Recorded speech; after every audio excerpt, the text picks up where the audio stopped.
Hello and welcome. I'm Blair Blackwell, and this is the Daily Cyber Brief. Here's today's rundown of the biggest cybersecurity stories you need to know today. Good morning.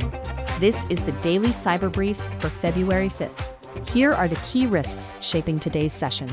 Active web traffic hijacking against NGINX infrastructure, critical n8n automation flaws with public exploits, and renewed ransomware pressure on edge and virtualization systems, alongside a notable espionage campaign in Southeast Asia. Researchers detail an ongoing campaign compromising NGINX servers and management panels to silently reroute web sessions through attacker-controlled infrastructure.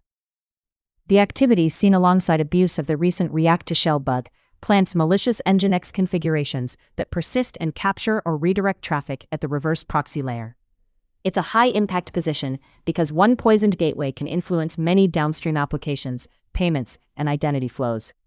Turning to vulnerabilities, the open-source n8n workflow automation platform faces multiple critical issues that allow command execution and escape from intended sandboxes, with proof of concept and public exploit code already circulating.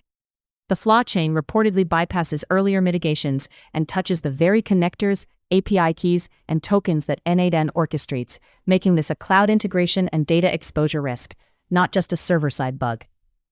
On the ransomware front, CISA says threat actors are now exploiting a high-severity VMware ESXi flaw in real attacks, moving from zero-day use into broader campaigns.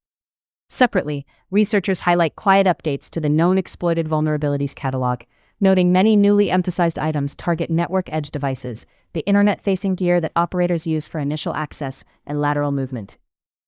The pattern is clear. Perimeter appliances and virtualization hosts remain prime targets for playbooks focused on speed and disruption. As an added patching note, the agency also ordered government teams to remediate a 5-year-old GitLab vulnerability that's being actively abused, a reminder that legacy software debt fuels modern intrusions at scale. Meanwhile, Check Point tracks a China-linked cluster dubbed Amaranth Dragon, using a WinRAR archive vulnerability to spy on government and law enforcement networks across Southeast Asia. The campaign underscores how commonplace file tools can anchor quiet, long-running access. Classic cyber espionage tradecraft with low-profile delivery and regional focus. Looking ahead, expect more telemetry on the NGINX hijacking wave and follow-on guidance for configuration integrity. Watch for n8n update adoption, continued probing of ESXi environments, and stepped-up scanning against older GitLab instances, while the Amaranth Dragon activity suggests more archive-lure phishing and targeted collection. For today, keep an eye on reverse proxies and web gateways, and stay vigilant as these threats evolve. Workflow automation and integration platforms, virtualization clusters and hypervisors, and developer platforms like GitLab.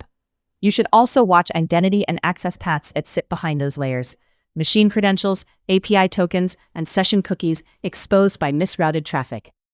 The takeaway: attackers are steering traffic and abusing orchestration tiers to amplify access, while ransomware operators double down on the edge. Calm, disciplined patching and configuration hygiene at these choke points will decide how much blast radius they can claim. That's it for today's edition of the Daily Cyber Brief. Thanks for listening. I'm Blair Blackwell. This podcast is for informational purposes only and is not cybersecurity, legal, or financial advice.